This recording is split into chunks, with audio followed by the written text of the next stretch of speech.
बाबा जी और हुजूर जी की प्यारी साध संगत जी, राधा स्वामी जी, संगत जी, हाल ही पर और भंडारा समाप्त हुआ है। परौर में हर साल जून के महीने में भंडारा होता है। बीते साल भंडारे पर कुछ ऐसा हुआ कि बाबा जी भी हैरान रह गए थे।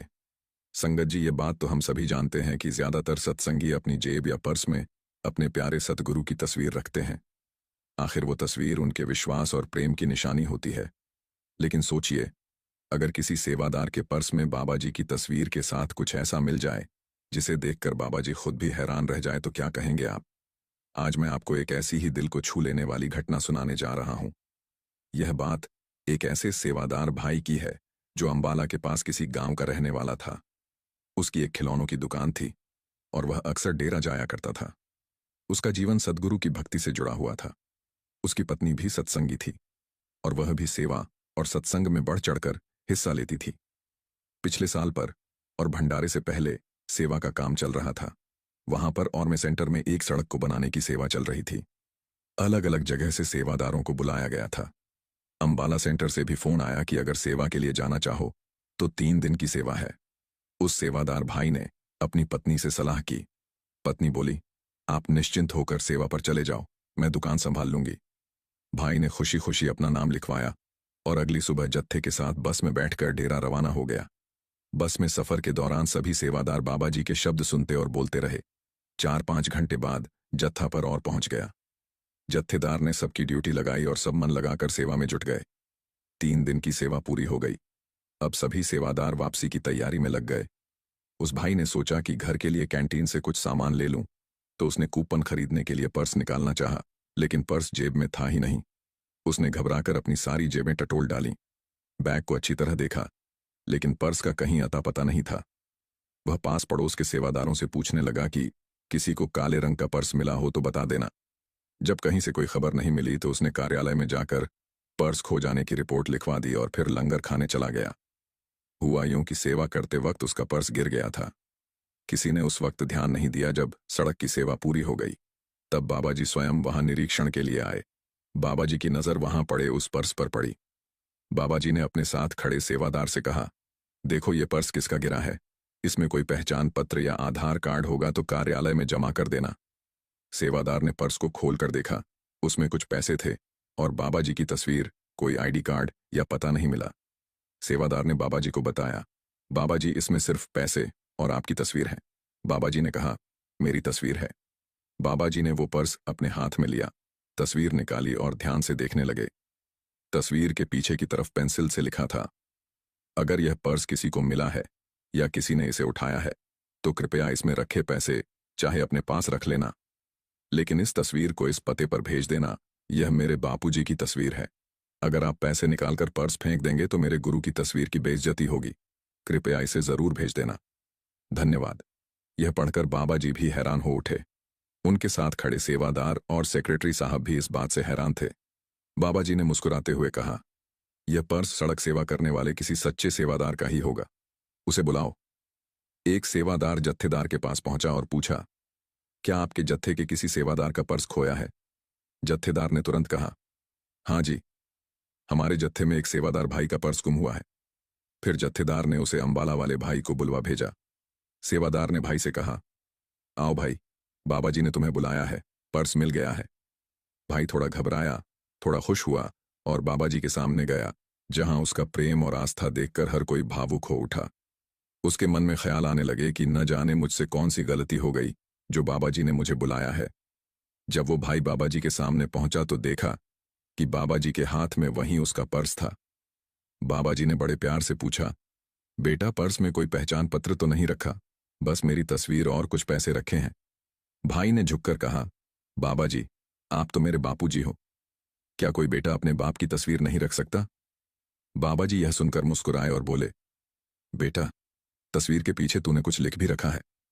भाई ने सादगी से कहा, बाबा जी, मैं कैसे बर्दाश्त कर सकता हूं कि कोई मेरे बापू की तस्वीर की बेइज्जती करे, इसीलिए वो लिख दिया ताकि तस्वीर की कद्र बनी रहे। तब बाबा जी ने बहुत ही दया और प्रेम से समझाया, बेटा मैं जानता हूं तुम्हारी श्रद्धा मेरी तस्वीर से जुड़ी हुई है। यह तस्वीर संगत को इसलिए दी गई थी ताकि जब भी देखो तुम्हें अपने सद्गुरु की याद आए और तुम्हारा भजन सिमरन में मन टिके। लेकिन हम रूहानियत को तस्वीर में ढूंढने लगते हैं। बेटा, रूहानियत किसी तस्वीर में नहीं होती। जिस दिन तुम अपने गुरु के स्वरूप को अपने दिल और जन में बसा लोगे, उस दिन समझूंगा कि तुम्हें असल रूहानियत का अर्थ समझ आ गया। तस्वीर तो एक कागज का टुकड़ा है। रूहानियत तो वहां मिलती है जहां हम खुद अंदर झांकते हैं, लेकिन अफसोस हम बाहर की चीजों में उसे ढूंढते रहते हैं। अगर कोई मेरी तस्वीर की बेइज्जती करे तो वो उसके कर्म है। दुनिया को हम समझा थोड़े ही सकते हैं। बड़े बड़े संत महापुरुष आकर गए, कोई दुनिया को नहीं समझा सका। इसलिए तू तस्वीर की चिंता छोड़ और अपने भजन सिमरन पर ध्यान लगा। जो कुछ मिलेगा भीतर से ही मिलेगा, बाहर से कभी कुछ नहीं मिलेगा। अगर सिर्फ तस्वीर के आगे सर झुकाने से रूहानियत मिलती तो यह संसार कब का रूहानी बन चुका होता। इतना कहकर बाबा जी ने बड़े स्नेह से उसका पर्स उसे लौटा दिया। भाई की आंखों में श्रद्धा और नमी थी। वो बोला, बाबा जी, मैं अब सचमुच भजन सिमरन में पूरी लगन लगाऊंगा। इसके बाद बाबा जी वहां से आगे बढ़ गए और वो सेवादार भाई भी जत्थे के साथ बस में बैठकर अंबाला के लिए रवाना हो गया। रास्ते में उसने यह पूरी घटना अपने साथियों को सुनाई। सब सेवादार ये सुनकर हैरान रह गए और भाव विभोर हो उठे। साध संगत जी, बाबा जी की तस्वीर को अपने पास रखना कोई गलत बात नहीं है, लेकिन अगर हम इसी को ही अपनी भक्ति का सार समझ लेंगे तो फिर असल परमार्थ कैसे मिलेगा। तस्वीर से हमें यह भरोसा मिलता है कि बाबा जी हमारे साथ हैं, वह हमें गलत रास्ते पर जाने से रोकते हैं। मगर हमें यह भी याद रखना होगा कि सच्चा रास्ता तो भजन सिमरन ही है। बाबा जी अपनी संगत से तभी खुश होंगे जब संगत उनके कहे अनुसार असली सेवा में यानी भजन सिमरन में बैठेगी। आइए बाबा जी की तस्वीर को लेकर एक और घटना सुनते हैं। साध संगत जी, यह तो हम सब जानते हैं कि जब भी कोई भक्त अपने गुरु से सच्चे दिल से जुड़ता है तो उसका गुरु उसके जीवन का हिस्सा बन जाता है। यही वजह है कि हम में से हर कोई अपने घर की दीवारों पर, अपनी गाड़ियों में या अपने पर्स में गुरु की तस्वीर रखता है। वह तस्वीर हमारे लिए सिर्फ एक फोटो नहीं होती, बल्कि यह एहसास दिलाती है कि गुरु हमारे घर में विराजमान हैं, हमारी हर पल रक्षा कर रहे हैं। आप में से जो भी इस साखी को सुन रहे हैं, यकीनन आपने भी अपने घर में बाबा जी की तस्वीर जरूर लगाई होगी, लेकिन कभी सोचा है कि आखिर हम यह तस्वीरें क्यों लगाते हैं? क्योंकि वो सिर्फ एक तस्वीर नहीं, हमारे विश्वास और आस्था की निशानी होती है। ऐसी ही एक कहानी है एक सत्संगी परिवार की। इस परिवार में पति पत्नी और उनकी 17 साल की बेटी रहते थे। पति पत्नी दोनों ने बाबा जी से नामदान लिया हुआ था और अपनी बेटी को भी वहीं अच्छे संस्कार दिए थे। यह परिवार हर रविवार को सत्संग घर जाया करता, सत्संग सुनता और जहां तक हो सके सेवा में भी हाथ बंटाता। साल में एक बार डेरा जाना तो इनकी आदत में शुमार था। बाबा जी पर इनका विश्वास अडिग था। अब बात उन पड़ोसियों की जो इस परिवार से जरा भी प्रेम नहीं रखते थे। वजह चाहे जो भी हो, लेकिन वह लोग इस सत्संगी परिवार से जलते थे और किसी मौके की तलाश में रहते थे कि कैसे इन्हें नुकसान पहुंचाया जाए। उनके बेटे बिगड़े हुए थे। शरारत और गुंडागर्दी करना उनका रोज का काम था। इस परिवार ने कई बार पुलिस में शिकायत भी की। पुलिस ने उन्हें डांटा धमकाया, मगर बात बनी नहीं। जब घर के बड़े ही बच्चों को बिगाड़ें तो बच्चे कैसे सुधरेंगे? एक दिन सत्संगी भाई को अपने ससुराल से फोन आया। आवाज आई कि उसकी सास को दिल का दौरा पड़ा है। कई बार घर फोन मिलाया, लेकिन किसी ने उठाया नहीं। वह बेचैन हो उठा। दुकान अपने नौकर को सौंपकर तुरंत घर की ओर भागा। घर पहुंचते ही देखा कि पत्नी बेटी को पढ़ा रही थी और उसका फोन साइलेंट पर था। इन दिनों बेटी के बोर्ड एग्जाम चल रहे थे, इसलिए ध्यान वहीं था जब पति ने यह दुखद खबर सुनाई। पत्नी की आंखों से आंसू बहने लगे। वह बोली, मुझे अभी मायके ले चलो। मायका करीब 100 किलोमीटर दूर था। अब बड़ी उलझन ये थी कि बेटी को कैसे छोड़ा जाए। अगले दिन उसका एग्जाम था। पति पत्नी ने अपने करीबी दोस्तों को फोन करके कह दिया कि अगर जरूरत पड़ी तो देख लेना, बेटी अकेली है। उन्होंने बेटी को समझाया, बेटा घबराना मत, बाबा जी खुद तेरी संभाल करेंगे। तू बस अपनी पढ़ाई पर ध्यान देना और कल अच्छे से एग्जाम देना। फिर दोनों ने बाबा जी की तस्वीर के आगे हाथ जोड़कर अरदास की और मायके के लिए निकल पड़े। जल्दबाजी में घर छोड़ते वक्त यह बात उनके पड़ोसियों की नजर में आ गई। उन्होंने पता करवाया और जब मालूम पड़ा कि घर में बेटी अकेली है तो उनके मन में बुरे इरादे घर कर गए। पड़ोसी ने अपने दोनों बिगड़े बेटों को बुलाया और कहा, आज मौका हाथ से मत जाने देना।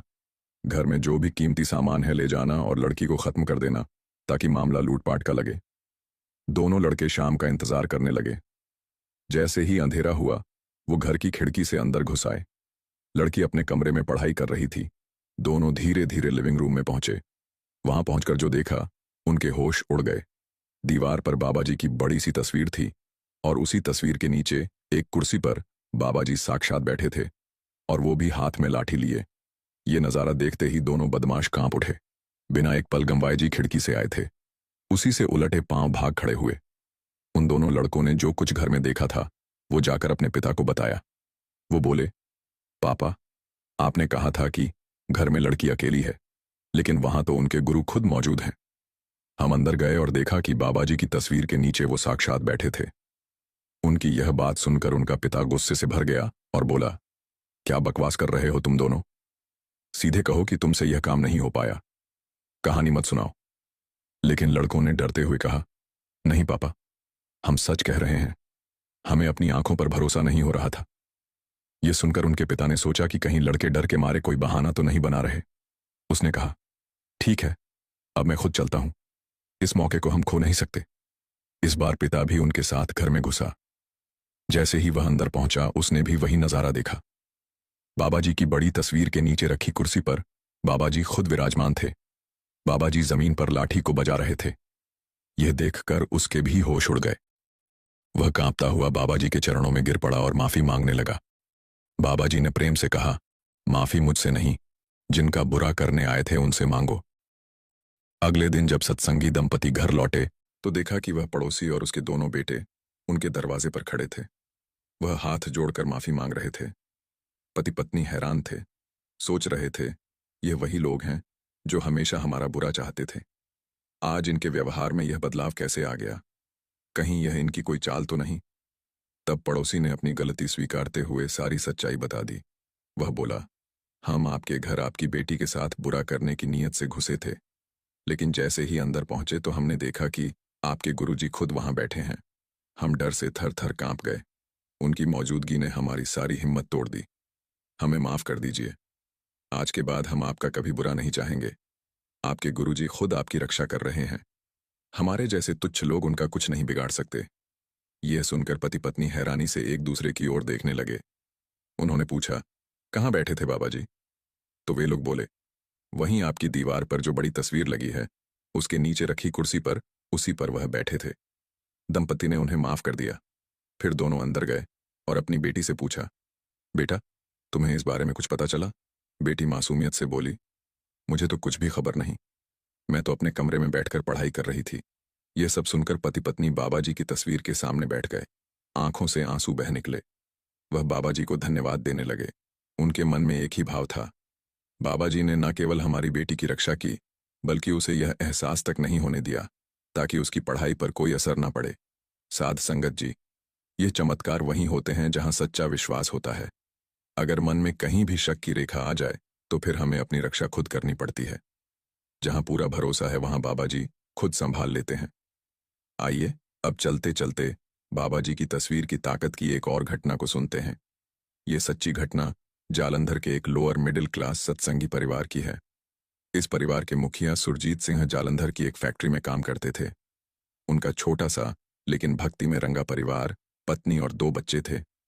पूरे परिवार का जीवन बाबा जी की भक्ति और नाम सुमिरन में रचा बसा था।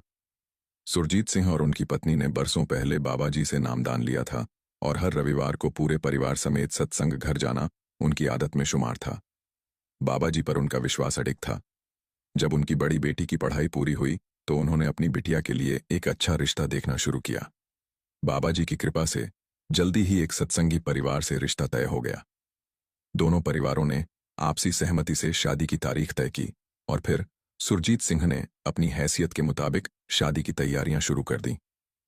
गहने, कपड़े और जो कुछ जरूरी था उन्होंने सब जुटाया और अलमारी में संभाल कर रख दिया। दिन बीतते गए और शादी की तारीख नजदीक आ गई। अब बारी थी शादी के कार्ड बांटने की। सबसे पहले कार्ड वो बाबा जी को देना चाहते थे। दिल में इच्छा थी कि खुद डेरा जाकर पहले कार्ड दें, पर चिंता यह थी कि घर में कीमती सामान रखा है, उसे अकेला छोड़कर जाना ठीक नहीं। जब सुरजीत ने यह बात अपनी पत्नी से कही तो पत्नी ने हिम्मत बंधाई और बोली, आप फिक्र ना करें, हम किसी को बताए बिना चलेंगे और शाम तक लौट आएंगे। शादी से ठीक 5 दिन पहले वह डेरा जाने की तैयारी में जुट गए। घर का सारा कीमती सामान अलमारी से निकालकर एक संदूक में रखा और संदूक पर बाबा जी की तस्वीर रख दी।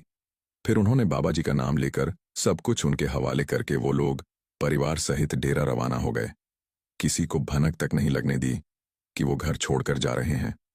पर किस्मत देखिए, सुरजीत की फैक्ट्री के 2 कर्मचारियों ने एक दिन पहले सुरजीत को फोन पर अपनी पत्नी से डेरा जाने की बात करते सुन लिया था। उनके मन में लालच जाग उठा। उन्हें पता था सुरजीत की बेटी की शादी है, घर में जरूर कुछ कीमती सामान होगा। सुबह जैसे ही सुरजीत का परिवार डेरा जाने वाली बस में बैठा, वो दोनों कर्मचारी सुरजीत के घर पहुंच गए, ताला तोड़ा और अंदर घुसकर गहनों की तलाश करने लगे। सारा घर छान मारा पर कुछ हाथ न लगा। उनकी नजर आखिरकार उस संदूक पर पड़ी। वो दोनों समझ गए कि सारी दौलत इसी में है। जैसे ही उन्होंने संदूक पर हाथ रखा, एक जोरदार करंट जैसा झटका लगा और दोनों पीछे उछल पड़े। पहले तो कुछ समझ नहीं आया, फिर हिम्मत जुटाकर दोबारा हाथ बढ़ाया। फिर वही बिजली सा झटका उन्हें लगा। इस बार उनकी नजर बाबा जी की तस्वीर पर गई।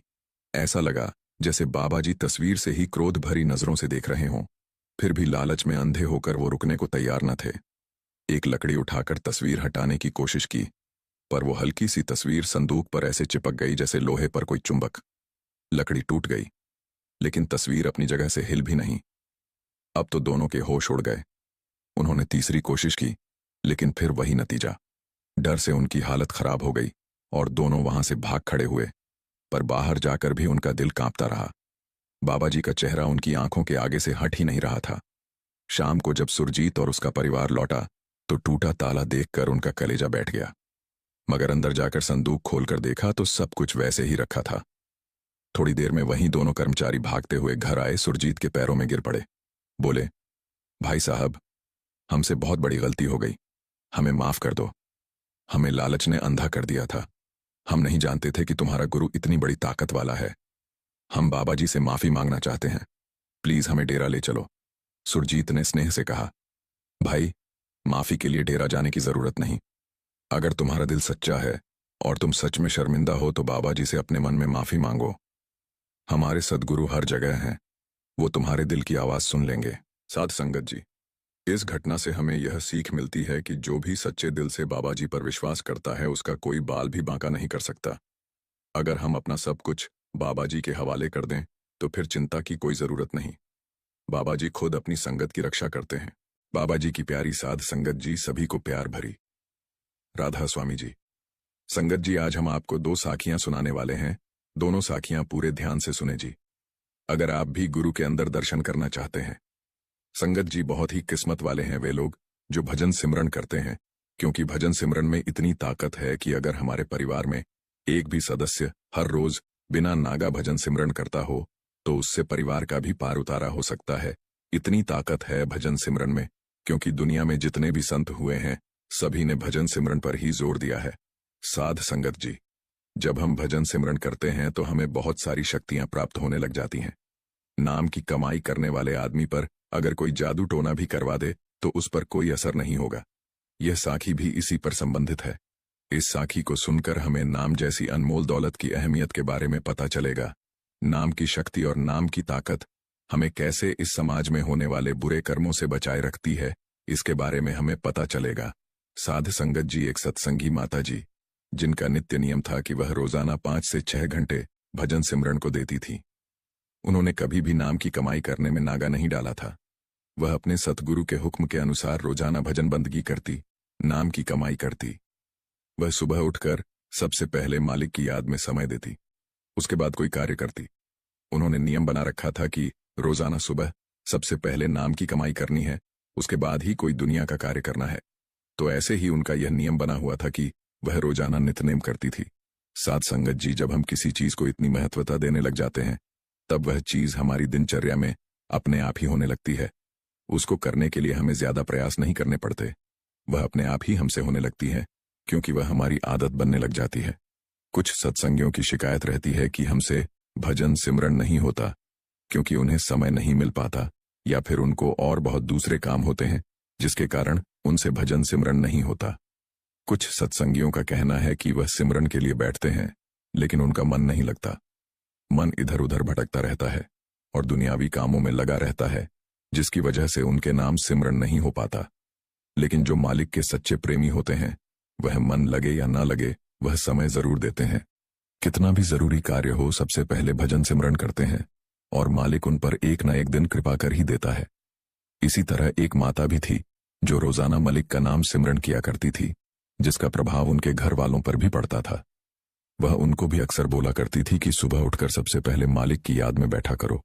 थोड़ा समय ही सही, लेकिन बैठा करो, उसके बाद ही कोई कार्य किया जाना चाहिए। लेकिन साध संगत जी, जिस पर उस कुल मालिक की कृपा होती है, वह उसी को अपनी भक्ति में लगाता है, नाम की कमाई करने में लगाता है। तो इसी तरह माता के घर वाले उनकी बात सुन तो लेते थे, लेकिन अमल में नहीं लाते थे। लेकिन माता की कमाई का घर वालों पर भी असर पड़ता था। साध संगत जी, जैसे कि आप जानते हैं कि अगर गुलाब का फूल हो तो वह सुगंध तो देता ही है, और उसी के साथ साथ आसपास भी उसकी सुगंध का असर पड़ता है, उसका प्रभाव रहता है। तो ऐसे ही नाम की कमाई करने वाले भी एक गुलाब के फूल की तरह खिल जाते हैं। वह हमेशा ही प्रसन्न रहते हैं, और जहां वह रहते हैं उनका प्रभाव आसपास रहने वाले लोगों पर भी पड़ता है, परिवार पर भी पड़ता है। तो इसी तरह माता का अपने परिवार वालों पर भी प्रभाव था, लेकिन उनके पड़ोस से अनबन अनबन थी, जिसकी वजह से वह उनको बुलाते नहीं थे। उनका कुछ झगड़ा था, जिसकी वजह से वह एक दूसरे को बुलाते नहीं थे, और वह झगड़ा चलता ही रहता था। माताजी ने अपने परिवार वालों को बहुत बार समझाया कि आप कुछ मत बोला करो, अगर वह कुछ कहते भी हैं तो चुप रहो, मालिक सब देख रहा है। माताजी अक्सर अपने परिवार वालों को यही बात कहा करती थी, हमें चुप रहना चाहिए, उन्हें जो करना है उन्हें करने दो, उन्हें जो बोलना है उन्हें बोलने दो, लेकिन तुम चुप रहो। एक दिन किसी बात को लेकर बात इतनी आगे बढ़ गई कि वह लड़ने झगड़ने लग पड़े। सभी गांव वाले इकट्ठे हो गए, आसपास के सब लोग इकट्ठे हो गए, क्योंकि झगड़ा बहुत बढ़ गया था। माताजी ने उन्हें शांत करने की कोशिश की, लेकिन कोई बात नहीं बनी। वह एक दूसरे को मारने काटने के लिए तैयार हो गए। इसी बात को लेकर बहुत लड़ाई हुई। कोई पानी से संबंधित समस्या थी, जिसके कारण वह लड़ झगड़ रहे थे। उसके बाद आसपास के लोगों ने उनको शांत किया, लेकिन कुछ दिनों बाद फिर वैसे ही लड़ाई हुई। तो इसके बाद उनके पड़ोस वालों ने सोचा कि क्यों ना इन पर कोई जादू टोना करवाया जाए। तो वह यह सब करवाने के लिए उन लोगों के पास जाने लगे जो लोग यह सब काम करते हैं। तो जब उन्होंने उन पर जादू टोना करवाने की कोशिश की, तो उस तांत्रिक ने उनसे कुछ चीज मांगी, जैसे कि उनके परिवार वालों की तस्वीरें और अन्य वस्तुएं, जिससे कि वह अपना काम कर सके। तो उन्होंने यह सब कर दिया। जैसे ही उसने यह सब करने की कोशिश की, उस तांत्रिक के हाथ रुक जाते। उसने बार बार करने की कोशिश की, लेकिन फिर ऐसे ही होता। गहराई में जाने के बाद उसे यह मालूम हुआ कि उनके परिवार में कोई है जिसकी वजह से मेरा जादू टोना असफल हो रहा है। उनके परिवार में कोई तो है जो एक बहुत बड़ी शक्ति से जुड़ा हुआ है। उस शक्ति के आगे हम भी कुछ नहीं है। तब उसे मालूम हुआ कि उनके परिवार में एक माता जी है, जिनके कारण उसका हर किया गया कार्य असफल हो रहा है। उसने उनके सामने हाथ जोड़ दिए और कहा कि आज तक ऐसा नहीं हुआ कि कोई मेरे पास आए और मैं उसका काम ना कर सकूं। आज पहली बार ऐसा हुआ है कि मैं अपने कार्य में असफल हुआ हूं। वह केवल इसीलिए हुआ है क्योंकि जिन पर आप यह सब करवाने की बात कह रहे हो, उनके पूरे परिवार पर यह माताजी की कृपा है, इनका प्रभाव है। आप तो क्या, बड़े से बड़े तांत्रिक भी इनका कुछ नहीं बिगाड़ सकता। मैं तो फिर भी कुछ नहीं हूं। आप जिसके पास मर्जी चले जाओ, लेकिन आप इनका कुछ नहीं कर सकते। इसलिए मेरी आपसे यही विनती है कि आप उनसे ना झगड़े और उनसे सुलह कर ले। यह बातें सुनकर वह घर आ गए। साध संगत जी, साखी से हमें यही प्रेरणा मिलती है कि नाम की कमाई से ऊपर कुछ भी नहीं है। इसलिए तो कहा गया है, प्रभु का सिमरन, मालिक का नाम ही सबसे ऊंचा है। उसे ऊपर और कोई ताकत नहीं है। उस मालिक की शक्ति के आगे सब जादू टोने फेल हो जाते हैं। जो नाम का सिमरन करते हैं, उसके आगे कोई जादू टोना टिक नहीं सकता। बड़े से बड़ा तांत्रिक भी उसका कुछ नहीं बिगाड़ सकता। जो उस नाम से जुड़ जाता है, उसको किसी चीज से डर नहीं लगता, क्योंकि वह कुल मालिक उसके साथ होता है। तो साध संगत जी, हमें भी नाम की कमाई में लगना है और बिना नागा करनी है, ताकि हम भी उस कुल मालिक का रूप बन सकें। हमारे पास बस एक ही मौका है उस कुल मालिक से मिलाप करने का, क्योंकि पता नहीं हमें अगला जन्म मिले या ना मिले। अगर उसकी दया से मिल भी गया तो क्या पता वहां पर हमें उस मालिक की याद ही ना आए। तो संगत जी, हमें अपने गुरु पर भरोसा रखना है, कभी भी अपने गुरु पर शक नहीं करना है। उसको सब पता है कि कौन सी चीज हमारे लिए सही है और कौन सी गलत है। संगत जी, दूसरी साखी को भी अंत तक सुनेगी, क्योंकि इस साखी को सुनने के बाद आप कभी बुरे कर्म नहीं करेंगे। साध संगत जी, एक बार किसी ने बाबा जी से पूछा कि कर्मों का फल हमें कैसे वापस मिलता है, तो बाबा जी ने उन्हें कहा कि कर्मों के फल से तो भगवान भी नहीं बच सकते हैं। जैसा हम कर्म करेंगे वैसा हमें भोगना ही पड़ेगा, चाहे हम रोकर भोग लें चाहे हंसकर। कर्मों का फल हमें भोगना ही पड़ेगा। इंसान कर्म से नहीं बच सकता। कर्मों का फल हमें उसी तरह ढूंढ लेता है जिस तरह एक बछड़ा हजारों गायों के बीच अपने को ढूंढ लेता है। कर्म फल इंसान को भोगना ही पड़ता है।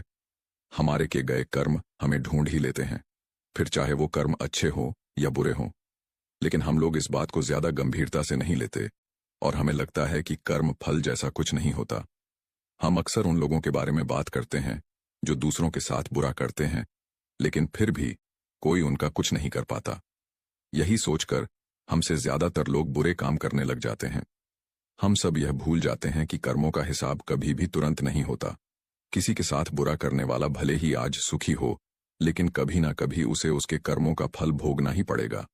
फिर बाबा जी ने एक कहानी के जरिए बताया कि बहुत समय पहले की बात है, शहर से दूर गांव में एक दुकानदार था जो अपने ही गांव से एक व्यक्ति से रोजाना 1 किलो मक्खन खरीदा करता था। वह दुकानदार कई सालों से उस व्यक्ति से मक्खन की खरीदारी कर रहा था। एक दिन उस दुकानदार ने सोचा कि मैं रोज इस व्यक्ति से मक्खन खरीदता हूं, लेकिन बहुत समय से मैंने इसके मक्खन का वजन तोलकर नहीं देखा। कल तोल कर देखूंगा कि यह मक्खन 1 किलो से कम तो नहीं देता। अगले दिन जब वह व्यक्ति मक्खन देकर गया, तब दुकानदार ने मक्खन का वजन किया तो देखा मक्खन सिर्फ 900 ग्राम है। उस दुकानदार को काफी गुस्सा आ गया। वह दुकानदार गुस्से में गांव के पंचायत के पास गया और उसने उस व्यक्ति की शिकायत कर दी। गांव की पंचायत बैठी और उस व्यक्ति को बताया गया कि तुम पर इस दुकानदार ने धोखा देने का आरोप लगाया है। तुम इस दुकानदार को देने वाले मक्खन में हेराफेरी करते हो और हर बार तुम इसे 1 किलो मक्खन की जगह सिर्फ 900 ग्राम ही देते हो। क्या तुम्हें अपनी सफाई में कुछ कहना है? वह व्यक्ति बोला, सरपंच जी, मैं तो एक गरीब आदमी हूं। मेरे पास वजन तोलने के लिए सही माप नहीं है। मैं रोज इस दुकानदार से अपने लिए 1 किलो गेहूं खरीदता हूं और अगले दिन उसी गेहूं को तराजू के एक तरफ रखकर इस दुकानदार के लिए मक्खन तौलता हूं। अब आपको जो भी पूछना है इस दुकानदार से पूछिए। पंचायत में बैठे सभी लोगों को पूरी सच्चाई समझ आ गई और उन्होंने उस दुकानदार को गांव से बाहर करवा दिया। ये छोटी सी कहानी हमें ये बात सिखाती है कि जैसे कर्म हम करेंगे उसका रिजल्ट भी हमें वैसा ही मिलेगा। हमारी चालाकी ही हमारा नुकसान कर देती है। हम जो भी दूसरों को देते हैं या दूसरों के साथ जैसा भी व्यवहार करते हैं वह कभी ना कभी लौटकर हमारे पास ही आता है। किसी के साथ अच्छा करोगे तो आपके साथ भी अच्छा ही होगा। उसी तरह किसी का बुरा सोचोगे और बुरा करोगे तो आपके साथ भी बुरा ही होगा। जैसे दुकानदार को अपने ही चालाकी से नुकसान झेलना पड़ा, उसी तरह हमें भी अपने कर्मों की वजह से कभी ना कभी नुकसान झेलना ही पड़ता है। दूसरों के साथ हम बुरा करके हमें 1, 2 या 10 बार बच सकते हैं, लेकिन एक ना एक दिन उसका परिणाम हमें भुगतना ही पड़ता है। हम अपने कर्मों के फल से नहीं भाग सकते। बुरा करने वाले के साथ बुरा ही होता है, फिर चाहे वह आज हो या आने वाले 1 साल बाद हो। उसी तरह अच्छा करने वालों के साथ अच्छा ही होता है। कई बार हमें यह लगता है कि दूसरों के साथ गलत करके हम बच जाएंगे, लेकिन ऊपर वाला हर किसी के कर्मों को देखता है और उनका हिसाब रखता भी है और जरूरत पड़ने पर हिसाब बराबर भी कर देता है।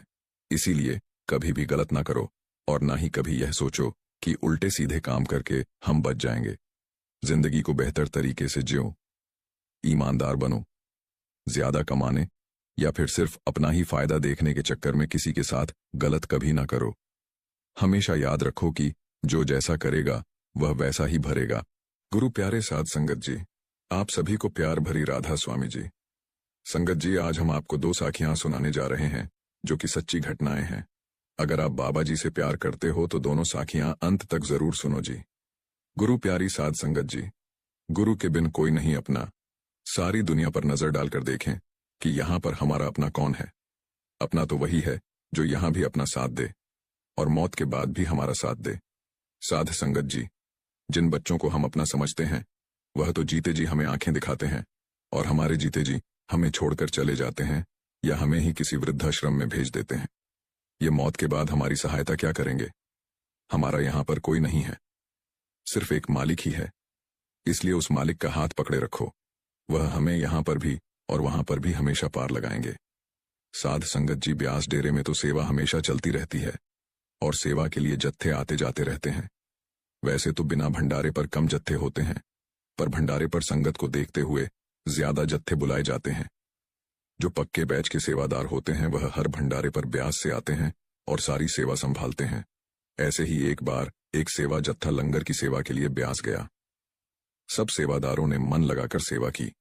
सारा दिन सेवा करने के बाद सभी सेवादार वहां से सोने के लिए चले गए और एक सेवादार वहीं पर रुक गया कि संगत में से कोई लंगर खाने के लिए रह गया होगा तो वह कभी लंगर खाने के लिए आ जाए, तो कोई तो होना चाहिए।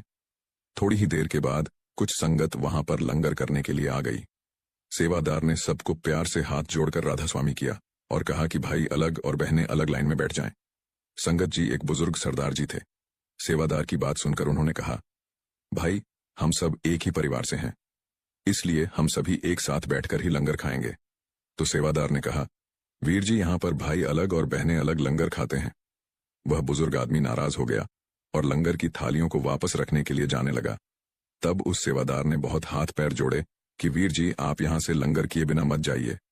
वह बुजुर्ग अंकल जी गुस्से से बोले कि हम बाहर से खाना खा लेंगे परंतु यहां से नहीं खाएंगे। सेवादार ने उस बुजुर्ग वीर जी के पैर पकड़ लिए कि वीर जी आप यहां से लंगर खाए बिना मत जाइए। वह बुजुर्ग इतने गुस्से में थे और बोले कि अब हमें यहां पर रहना ही नहीं है, चलो उठो तुम सब हमारे साथ, हमको यहां पर लंगर नहीं करना।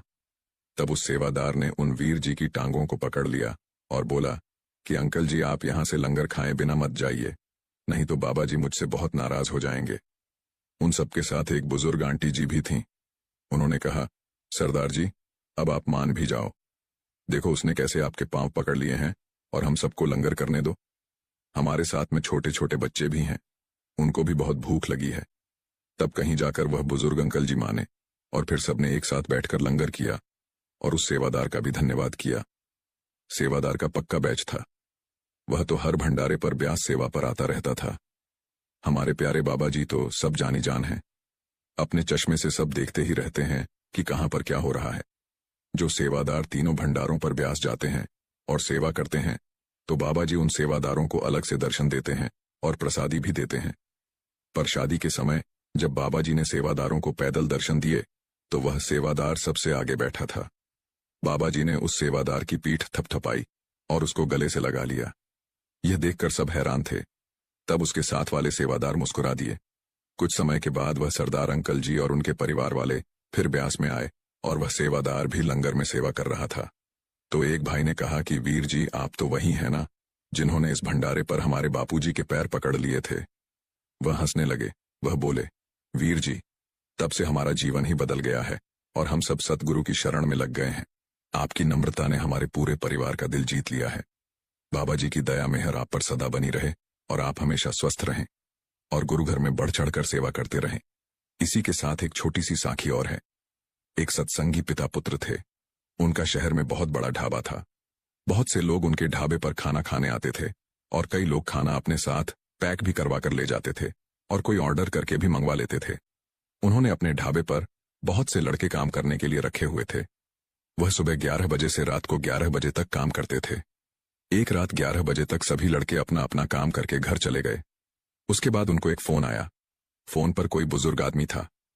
उसने कुछ खाने का ऑर्डर दिया तो पिता ने कहा कि अब तो सब लड़के चले गए हैं, अब हम आपका खाना नहीं भेज सकते। अगर आप चाहो तो आकर ले जाओ, हम आपका इंतजार करेंगे। उस बुजुर्ग ने कहा, मेरी पत्नी की तबीयत बहुत खराब है, अभी अभी इसे पीजीआई से वापस लेकर आए हैं, मैं उसे बिल्कुल भी अकेला नहीं छोड़ सकता। हम दोनों के सिवाय हमारे घर में कोई नहीं है। मेरी पत्नी ने खाना खाने के बाद ही दवाई लेनी है। हो सके तो कृपया आप मेरी मदद करें। ढाबे के मालिक पिता ने तो उन्हें बिल्कुल मना कर दिया, परंतु साथ बैठा बेटा यह सब कुछ सुन रहा था और बोला, पिताजी आप उनका एड्रेस ले लो, मैं उनके घर खाना देकर आता हूं। पिता ने कहा, बेटा रात बहुत हो गई है, देखकर ध्यान से जाना। जब वह लड़का उस घर में ऑर्डर देने गया तो वह बुजुर्ग आदमी बहुत खुश हो गया और उसने उस लड़के को बहुत दुआएं दी। जब वह ऑर्डर देकर वापस मुड़ा तो एक कुत्ता सामने डस्टबिन में मुंह मार रहा था। मुझे देखकर वह मेरी ओर दौड़ा और मेरी बाइक के पास आकर मुझे बड़े प्यार से देखने लगा। मैंने उसके मुंह को हाथ लगाया और पूछा, भूख लगी है? तो वह कुत्ता मुझे बड़े प्यार से देख रहा था कि शायद यह मुझे कुछ खाने को दे दे। रात बहुत हो गई थी, अब तक तो सारी दुकानें भी बंद हो गई थीं। अगर मैं ढाबे की तरफ होता तो वहीं से ही इसे कुछ खाने को दे देता। मैं बाइक पर जल्दी से मार्केट की तरफ गया तो देखा एक आदमी दुकान बंद कर रहा था। मैंने उससे पूछा कि आपके पास कुत्ता का खाना है? तो वह बोला, नहीं, कुत्ता का खाना तो नहीं है। मैंने सामने बेड पड़े देखे तो मैंने उससे 2 पैकेट ब्रेड ले लिए। जैसे ही मैं ब्रेड लेकर वापस आया तो वह कुत्ता दौड़कर मेरे पास आ गया। मैंने ब्रेड का एक पैकेट खोलकर दुकान के बाहर एक थड़ी पर डाल दिया। वह कुत्ता आराम से ब्रेड खाने लगा। इतने में 1-2 कुत्ते और आ गए तो मैंने दूसरा ब्रेड का पैकेट भी खोलकर उनको डाल दिया। वे डॉग मुझसे ऐसे चिपक रहे थे जैसे मेरे पुराने दोस्त हों। साध संगत जी, भूख तो इन्हें भी लगती है। इनकी मदद कीजिए और इन्हें कुछ न कुछ खाने को अवश्य देते रहिए। गुरु प्यारी साध संगत जी, आज की दूसरी साखी शुरू करते हैं। साध संगत जी, आप सब तो जानते ही हैं कि बाबा जी अपने बच्चों का और सभी बुजुर्गों का कितना ख्याल रखते हैं। आइए आज हम आपको बताते हैं इस साखी में। बाबा जी ने बच्चों के लिए भी सभी सत्संग घरों में अलग से सत्संग घर बनवा दिए हैं, जिसमें 5 साल से 12 साल तक के बच्चे जाकर सेवा करते हैं और सत्संग सुनते हैं। ऐसे ही छुट्टियों में बाबा जी का पोता भी विदेश से ब्यास अपने मम्मी पापा के साथ आया हुआ था। वह भी डेरे में बच्चों के साथ सत्संग में जाने लगा और उसने बच्चों से लंगर के बारे में सुना और वह घर आकर बोला, आज मैं घर की रोटी नहीं खाऊंगा, मैं तो लंगर में जाकर ही खाऊंगा। सभी उससे कहने लगे कि घर में खाना खा लो, लेकिन उसने तो जिद ही पकड़ ली कि मैंने तो लंगर में ही खाना है। अब दादाजी को तो अपने पोते से प्यार होता ही है, तो बाबा जी उसे साथ लेकर लंगर में खाना खाने चल पड़े। उन्होंने सिर पर टोपी डाल ली कि संगत उन्हें न पहचान सके। संगत के बीच में वह भी थाली उठाकर चल पड़े। सेवादारों ने संगत के साथ उन्हें भी पंडाल नंबर 5 में लंगर खाने के लिए भेज दिया। बाबा जी और उनका पोता आराम से जाकर लाइन में बैठ गए। बाबा जी और उनके पोते ने बड़े प्यार से लंगर खाया। बाबा जी को लंगर पर आने वाली एक सेवादार ने पहचान लिया। उसने बाबा जी को राधा स्वामी बोला। बाबा जी ने उसे सेवादारों को मुंह पर उंगली रखकर चुप रहने के लिए कहा तो उसने भी किसी को कुछ नहीं बताया। अगर वह किसी को कुछ बताती तो सारी संगत बाबा जी को घेर लेती। बाबा जी और उनका पोता आराम से लंगर नहीं खा पाते। आज लंगर में आलू बैंगन की सब्जी और खिचड़ी बनी हुई थी। जब बाबा जी ने लंगर खा लिया तो वह सेवादार ने अपने प्रसाद की टोकरी किसी और सेवादार को देकर बाबा जी की थाली को धोने के लिए ले गई। थाली साफ करके जब वह आई तो उनकी लाइन की सेवा खत्म हो गई थी। सभी सेवादार यहां आराम से बैठी थीं। तब उसने सबको बताया कि अभी बाबा जी इसी पंडाल में और अपनी सेवा वाली लाइन में बैठकर अभी अभी बाबा जी यहां से लंगर खाकर गए हैं। तो सभी सेवादार बहुत हैरान हो गए कि हमने अपने सदगुरु को क्यों नहीं पहचाना। सदगुरु हमारे सामने बैठे रहे और हम उन्हें पहचान न सके। फिर कोई कहे मैंने उन्हें सब्जी दी थी और कोई कहे मैंने तो उन्हें खिचड़ी दी थी। बच्चे को तो खिचड़ी बहुत अच्छी लग रही थी, उसने रोटी कम और खिचड़ी ज्यादा खाई थी। घर जाने के बाद दादा पोते में जो वार्ता हुई उसके बारे में हम आपको बताते हैं। दादाजी, लंगर में जो रोटी सब्जी, रोटी दोनों अच्छी थी और जो खिचड़ी थी वह तो बहुत अच्छी थी। तो बाबा जी अपने पोते से बोले, बेटा मेरे सेवादार इसे 3 चीजों से मिलाकर बनाते हैं। वह बच्चा बोला, वह कैसे? बाबा जी ने कहा, दाल, चावल, पानी, यानी सेवा, सिमरन और भजन करते हुए बड़े प्यार से बनाते हैं। खिचड़ी हल्की होती है, बच्चे और बूढ़े बीमार आराम से खा सकते हैं। पोता बोला, दादाजी आप सबका कितना ख्याल रखते हैं? तो बाबा जी बोले, बेटा जो लोग इतनी दूर दूर से मुझसे मिलने आते हैं या डेरा घूमने के लिए आते हैं तो उनका ख्याल मुझे ही तो रखना है। बाबा जी ने बुजुर्गों के लिए भी अलग सत्संग घर बना दिए हैं ताकि बुजुर्ग संगत सीधा सत्संग के लिए बसों से पंडाल में पहुंच जाए। बाबा जी ने उन बुजुर्गों के रहने के लिए लुधियाना और जालंधर में सेंटरों में इंतजाम करवा दिए हैं। वहां पर भी सेवादारों को लंगर की और बुजुर्गों के रहने की सेवा करने का मौका दे दिया है। जो बुजुर्ग संगत ब्यास में सत्संग सुनने के लिए आती है उनको वहीं पर बैठे बैठे ही प्रसाद और पैक लंच दे दिए जाते हैं ताकि बुजुर्ग संगत को कोई परेशानी न हो। उन संगत के लिए चाय का प्रबंध भी बुजुर्गों के पंडाल में ही करवा दिया है। हमारा सतगुरु हमारा कितना ख्याल रखते हैं, लेकिन हम हैं कि उनका बिल्कुल भी कहना नहीं मानते। बाबा जी कहते हैं कि मेरे पीछे पीछे भागने से या मेरे कपड़ों को हाथ लगाने से या मेरी बार बार वीडियो बनाने से आप लोगों को कुछ नहीं मिलना। सत्संग के वक्त बाबा जी ने गुस्से में बताया कि कुछ दिन पहले वह एक जगह पर किसी के भोग पर गए थे। वहां पर हमारे रिश्तेदार कम थे और संगत ज्यादा थी। संगत द्वारा वहां पर बहुत बेअदबी की गई। बाबा जी ने समझाया कि उनके पीछे भागने, कपड़े पकड़ने, गाड़ी को छूने से मुक्ति नहीं है। बाबा जी ने कहा, असली दर्शन हमें अंदर से करने हैं, बाहर से नहीं। संगत जी, हम शायद बाबा जी के सत्संग को ध्यान से सुनते ही नहीं। अगर सुनते होते तो समझते कि हमारे बाबा जी हमें क्या समझाना चाहते हैं। 30 जून रविवार के दिन ब्यास भंडारे पर बहुत भीड़ थी और बहुत तेज बारिश भी हुई। लेकिन बाबा जी के लिए संगत न सर्दी देखती है और न ही गर्मी और न ही बरसात देखती है। सारी संगत बारिश में खूब भीग चुकी थी। उस बारिश में संगत को तेज गर्मी से भी खूब राहत थी। स्टेज पर आने से पहले बाबा जी के लिए सेवादार ने 2 बार पर्दा खोला, पर बाबा जी अंदर नहीं आए। शायद वह किसी से बातें करने लग गए थे। जब तीसरी बार पर्दा खुला तो बाबा जी स्टेज पर आए। बाबा जी के स्टेज पर आते ही होता है एक चमत्कार। सारी संगत एकदम से चुप हो जाती है। पूरे पंडाल में शांति छा जाती है। सबकी नजर अपने सद्गुरु को ही देख रही होती है।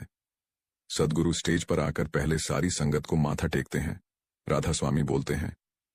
वह नजारा तो देखने वाला होता है कि कब मालिक आकर अपनी दूर पास बैठी पूरी संगत पर अपनी दया मेहर की दृष्टि डालते हैं। सद्गुरु का है नूरी स्वरूप, बड़ा प्यारा लगता है। फिर 8:30 बजे सत्संग शुरू हुआ और बाबा जी ने तुलसी साहब की वाणी ली। दिल का हुजरा साफ कर जाना। आने के लिए ध्यान गैरों को हटा उसको बिठाने के लिए। बाबा जी ने बताया कि गोस्वामी तुलसीदास जी अलग हैं और तुलसी साहब जी अलग हैं। बाबा जी ने सत्संग में खोलकर समझाया कि चाहे कितनी भी धर्म हो, कोई भी धर्म हो, यह नहीं कहता कि मालिक 2 हैं। मालिक एक ही है। दुनिया में हर किसी के मन में जात पात के कारण एक दूसरे के खिलाफ नफरत भरी हुई है। हर कोई अपने ही धर्म को ऊंचा दिखाने में लगा हुआ है। लेकिन जब उस परमात्मा ने यह दुनिया बनाई थी तब न तो कोई धर्म था, न ही कोई जात पात। यह सब दुनिया के द्वारा बनाई गई है। बाबा जी ने समझाया कि मन में मैं लेकर उस परमात्मा को याद करोगे तो कोई फायदा नहीं होने वाला। बाबा जी ने कहा कि हमें अगर किसी बर्तन में कुछ रखना है तो उस बर्तन को साफ करके ही रखेंगे, लेकिन अगर हम अपने मन में उस परमात्मा को बिठाना चाहते हैं तो सबसे पहले अपने मन को साफ करना पड़ेगा। और यह जात पात और ऊंच नीच जैसी नफरत को अपने मन से निकालकर मन को पूरी तरह से साफ करना पड़ेगा। मन साफ किससे होगा? भजन सिमरन से। गुरु प्यारी साध संगत जी हुजूर महाराज चरण सिंह जी कहते हैं, जब तक मालिक को मंजूर ना हो तब तक हमारा ख्याल उसकी ओर जा ही नहीं सकता। वह मालिक खुद ही हमें अपनी ओर खींचता है। हम सोचते हैं कि हम उस मालिक से प्यार करते हैं, परंतु असल में वह खुद ही हमें अंदर से अपनी ओर खींचता है। वह खुद ही हमें अपना प्यार बख्शता है। यह जो प्रेम है वह भी मालिक की ही अपनी बख्शीश है। जब तक उस मालिक को मंजूर न हो तब तक हम उस कुल मालिक के बारे में सोच भी नहीं सकते। साधक संगत जी, एक सत्संगी परिवार ने अपने प्यारे बाबा जी का स्वागत ऐसे शानदार ढंग से किया कि आप सुनकर हैरान रह जाएंगे। एक बुजुर्ग आदमी हर रविवार सत्संग में जाते थे, सत्संग सुनते थे और बाबा जी को जो हाथ जोड़कर नया स्वरूप कैनवस पर आया है वह बाबा जी का बड़ा स्वरूप लेना चाहते थे। वे जब भी बुक स्टॉल में जाकर पूछते कि बाबा जी का नया स्वरूप है क्या, तो सत्संग घर वाले सेवादार कहते, भाई साहब 2 फोटो आई थी, वह बिक गई, अगली बार जब आएगी आप फिर ले लेना। वह वहां से चुप करके वापस आ जाते। ऐसे ही 3-4 बार वह बाबा जी का स्वरूप लेने के लिए गए, पर उनको वह स्वरूप नहीं मिला। बाबा जी का नया स्वरूप आते ही सत्संग घर के सेवादार बुक स्टॉल से पहले ही ले जाते थे और उन अंकल जी को बाबा जी की नई फोटो नहीं मिली। एक दिन वह शनिवार को ही सत्संग में आ गए तो उन्होंने देखा बुक स्टॉल में कुछ सेवादार काम कर रहे हैं, तो वह वहां पर चले गए और बोले, भाई साहब क्या मुझे बाबा जी का नया स्वरूप मिल जाएगा? तो सेवादारों ने कहा, हाँ अंकल जी मिल जाएगा। सेवादार कहने लगे, अंकल जी अभी अभी ही बुक स्टॉल का सामान आया है, आप तो कितने समय से सत्संग घर में बाबा जी का नया स्वरूप मांग रहे हैं। वह बोले, जब बाबा जी हमारे घर आना चाहेंगे तभी तो आएंगे, मर्जी तो स्कूल मालिक की ही चलेगी, हमारी थोड़ी चलेगी। वह सत्संग घर से बाबा जी का बड़ा हाथ जोड़ने वाला स्वरूप लेकर गए और कार में आगे वाली सीट पर बड़े आदर भाव से रखकर अपने घर चल दिए। घर जाकर उन्होंने अपने घर की घंटी बजाई और घर के सभी लोगों को बाहर आने को कहा और बोले, देखो आज हमारे घर प्यारे प्यारे बाबा जी आए हैं, अब आप सभी मिलकर प्यारे प्यारे बाबा जी का प्यार से स्वागत करो। सबने बारी बारी बाबा जी के स्वरूप को हाथ जोड़कर राधा स्वामी बोला और फिर स्वरूप को उठाकर अपने घर में अंदर लेकर गए। अंदर जाकर सबने बाबा जी के पधारने का धन्यवाद किया और सबने हाथ जोड़कर बाबा जी की विनती की और बाबा जी का मिश्री का प्रसाद भी खाया। तब बुजुर्ग अंकल जी बोले, आज बाबा जी ने हमारे घर में आना था, मैं तो कब से सत्संग घर वालों से इस स्वरूप के बारे में पूछ रहा था, लेकिन हर रविवार को मेरे जाने से पहले ही बाबा जी का स्वरूप कोई ले जाता था। आज सुबह जब मैं सिमरन करने के लिए बैठा तो बाबा जी ने ही मुझे कहा कि तुम आज घर चले जाओ, क्योंकि आज मेरे सद्गुरु ने हमारे घर आना था।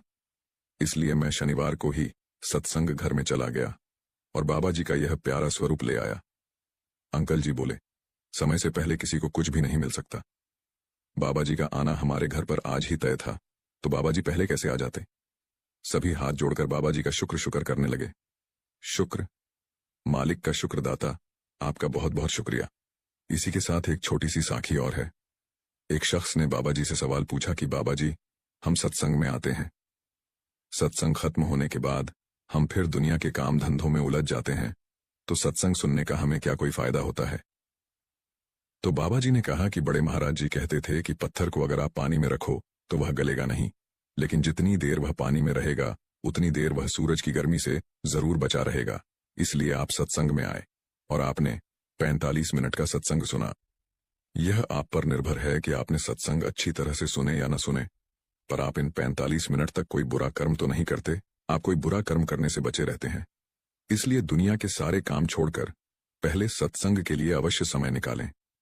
जितना भी जरूरी काम हो वह आप सत्संग के बाद कर सकते हैं।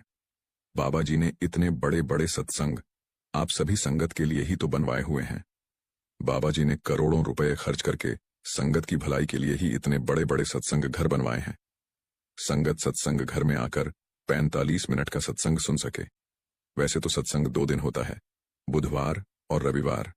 रविवार को तो सबकी छुट्टी होती है। आप आलस छोड़कर सत्संग घर में जाएं और अपने बच्चों को भी उंगली पकड़कर साथ ले जाएं। इसलिए दुनिया के बाकी सब कामकाज छोड़कर पहले सत्संग के लिए समय निकालें। सत्संग की पवित्र गंगा, जिसमें स्नान करने से मनुष्य लोक और परलोक में सुखी हो जाता है। इसलिए नियमित सत्संग में जाएं और साथ में सेवा भी करें और बाबा जी की खुशियां पाएं। एक दौलतमंद आदमी ने अपने बेटे को वसीयत करते हुए कहा, बेटा, मेरे मरने के बाद मेरे पैर में यह फटे हुए मोजे जुराब पहना देना, मेरी एक ख्वाहिश जरूर पूरी करना। बाप के मरते ही नहलाने के बाद बेटे ने आलिम से अपने बाप की ख्वाहिश बताई। आलिम ने कहा, हमारे दीन में सिर्फ कफन पहनाने की इजाजत है, पर बेटे की जिद थी कि बाप की आखिरी ख्वाहिश पूरी हो। उन लोगों में बहस इतनी बढ़ गई कि शहर के बड़े बड़े लोगों को इकट्ठा किया गया, लेकिन कोई भी नतीजा नहीं निकला। इसी माहौल में एक शख्स आया और आकर बेटे के हाथ में बाप का लिखा हुआ एक खत पकड़ा दिया, जिसमें उसके बाप ने उसके लिए नसीहत लिखी हुई थी। मेरे बेटे, देख रहे हो मेरे पास कितनी दौलत है, बंगला है, गाड़ियां हैं और बड़ी बड़ी फैक्ट्रियों का मालिक हूं और मेरा फार्म हाउस भी है। उस सब के बावजूद भी शहर का माना हुआ बड़ा सेठ हूं और मैं एक फटा हुआ मोजा तक भी अपने साथ नहीं ले जा सकता। बेटा, एक रोज ये सब तुम्हारे साथ भी होना है। तुम्हें भी मौत आएगी तो तुम अभी से जाग जाओ। मेरी तरह तुम्हें भी एक दिन सिर्फ एक कफन में ही जाना पड़ेगा। कब्र में तुम्हारे साथ सिर्फ तुम्हारे अच्छे कर्म ही जाएंगे जो तुम अब करोगे। सबसे उत्तम कर्म है किसी पूर्ण संत सत्पुरुष के नाम लेकर उनका कहना मानना और भजन सिमरन को पूरा समय देना। यह काम तुम अवश्य करना, ये अंत में तुम्हारा साथी होगा। साध संगत जी, जिसके सिर पर बाबा जी का हाथ होता है, उस बंदे का बाबा जी कभी भी कुछ बुरा नहीं होने देते। जाना तो इस दुनिया से हम सबको है। कुछ लोग खाली हाथ आते हैं और वैसे ही खाली हाथ चले जाते हैं। बस अपनी सारी जिंदगी बस कमाया, खाया, सोया और चल दिया, यानी अपना समय पूरा करने आते हैं। लेकिन बहुत सारे लोग ऐसे भी होते हैं जो इस दुनिया में आकर अपना समय व्यर्थ नहीं करते। वह बाबा जी से नाम लेकर और गुरु घर में सेवा करके, भजन सिमरन करके अपनी जिंदगी को सफल बनाते हैं। लेकिन जब कोई जीव अपने बाबा जी की शरण में जाता है, सेवा करता है, तो वह उसे कैसे काल के मुंह से अपने जीव को बचाकर ले आते हैं। इस साखी में आपको पता चलेगा कि बाबा जी ने 2 बच्चों को कैसे एक बड़ी मुसीबत से बचाया। शायद यह सुनकर आपका विश्वास अपने प्यारे बाबा जी पर और भी बढ़ जाए। 2 जवान बच्चे थे। दोनों बच्चे अलग अलग शहर में रहते थे। पढ़ लिख कर जब वह बड़े हुए तो उन दोनों बच्चों की नौकरी दिल्ली की एक बड़ी कंपनी में लग गई। कंपनी में वह एक साथ काम करते थे। एक साथ काम करते करते उन दोनों में बहुत प्यार हो गया और उस समय के साथ साथ उनकी दोस्ती इतनी गहरी हो गई कि वह दोनों बच्चे एक दूसरे के घर भी आने जाने लगे। उन बच्चों में से एक बच्चा जो था वैसे संघी परिवार से था और उस बच्चे को डेरे में जाना और वहां पर जाकर सेवा करना बहुत अच्छा लगता था। जो दूसरा बच्चा था वह सत्संगी परिवार से नहीं था। उसके परिवार वाले देवी माता की पूजा किया करते थे, परंतु यह बच्चा भी साफ दिल का था और अपने दोस्त की आस्था का पूरा सम्मान किया करता था। दोनों ने वहीं कंपनी के पास ही एक छोटा सा कमरा ले रखा था। जो बच्चा बाबा जी को मानता था उसने अपनी मेज पर व्यास की कुछ किताबें भी रखी हुई थीं। जब उसे समय मिलता या मन में कोई परेशानी होती तो वह यह किताब उठाकर पढ़ता था। जो दूसरा लड़का था उसने भी एक दो किताबें पढ़ी और उसकी समझ में कुछ नहीं आया। उसने अपने दोस्त से पूछा, यह किस चीज के बारे में बताया गया है? तो उसने कहा, कभी छुट्टियां होंगी तो तुम मेरे साथ ब्यास चलना, अब धीरे धीरे सब तुम्हारी समझ में आ जाएगा। वह दोनों सुबह ड्यूटी पर कंपनी की गाड़ी से जाते थे और शाम को इकट्ठे ही वापस आ जाते थे। एक बार उस कंपनी में कुछ दिन के लिए स्ट्राइक हो गई, जिसके कारण इन दोनों बच्चों को 3-4 दिन की छुट्टियां हो गईं। इस कारण सत्संगी लड़के ने सोचा कि ब्यास में भंडारा है। जब से मेरी नौकरी लगी है मैं ब्यास नहीं गया। अब 3-4 दिन की छुट्टी है तो क्यों ना मैं ब्यास जाकर सेवा कर रहा हूं और अपने प्यारे बाबा जी के दर्शन भी करूं। सत्संग सुनो। इस बात का जिक्र जब उसने दोस्त से किया और उसको कहा कि मैं ब्यास जा रहा हूं, अगर तुम भी इस दुनिया में स्वर्ग देखना चाहते हो तो एक बार मेरे साथ ब्यास चलो, तो उसके दोस्त ने कहा, मैं यहां पर अकेला क्या करूंगा। वह भी ब्यास चलने को राजी हो गया। उन्होंने तत्काल में अपनी टिकट बुक करवा ली और वीरवार शाम को यह दोनों ट्रेन में बैठकर डेरे पहुंच गए। सत्संगी परिवार का बच्चा तो अक्सर डेरे में आता रहता था, लेकिन जो उसका दोस्त था वह तो डेरे में पहली बार ही आया था। जब उसने अंदर आकर डेरे की खूबसूरती को देखा तो यह सब देखकर वह बहुत प्रभावित हुआ। उसके दोस्त ने उसे बताया कि यहाँ का जो काम है वह सब बाबा जी के सेवादार करते हैं। हम तो जब भी यहाँ पर आते हैं सेवा करते हैं। अगर तुम भी मेरे साथ सेवा करना चाहते हो तो बड़ी खुशी से कर सकते हो। उसका दोस्त कहने लगा, तुम सेवा करोगे तो मैं यहाँ अकेला क्या करूंगा? मुझे तो कोई जानता भी नहीं। ठीक है, मैं भी तुम्हारे साथ यहाँ पर सेवा कर लेता हूँ। फिर वह दोनों कैंटीन में जाकर जत्थेदार से मिले। वह तो उस लड़के को जानते थे, तो वह बोले, बेटा तुम अपनी मम्मी पापा के साथ क्यों नहीं आए? तो उसने कहा, अंकल वह तो यहाँ से लुधियाना से आए हैं, मैं तो दिल्ली नौकरी करता हूँ।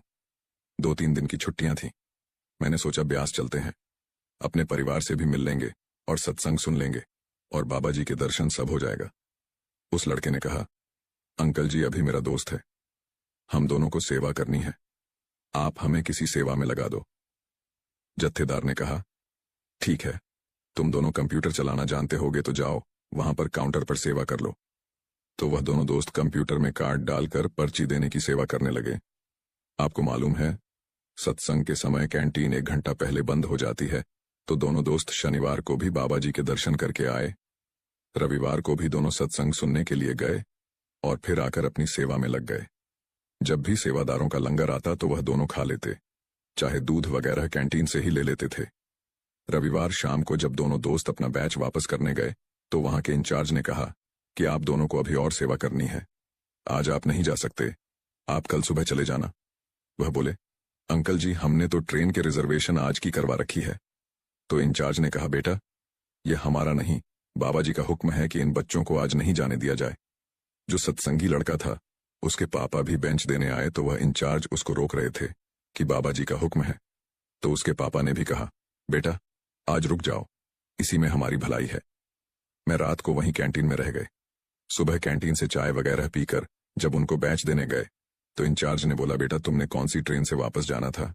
तो वह लड़के बोले, सुपरफास्ट। उसने बताया, उस ट्रेन का कल एक्सीडेंट हो गया था, उसमें काफी लोगों को चोटें आई हैं और कई गुजर भी गए हैं।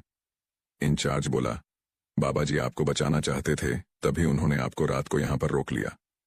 वह दोनों बच्चे रोने लगे कि बाबा जी ने हमारी जान बचाने के लिए हमें रोका था और हम कुछ और ही सोच रहे थे कि हमारी कल की छुट्टी हो जाएगी, बॉस भी नाराज हो जाएंगे, लेकिन जब हमारी जान ही न रहती तो फिर हम क्या करते। वह दोनों बच्चे बाबा जी का शुक्र शुक्र करने लगे। बाबा जी अपने सेवादारों पर जरा भी आंच नहीं आने देते, किसी न किसी बहाने बचा लेते हैं।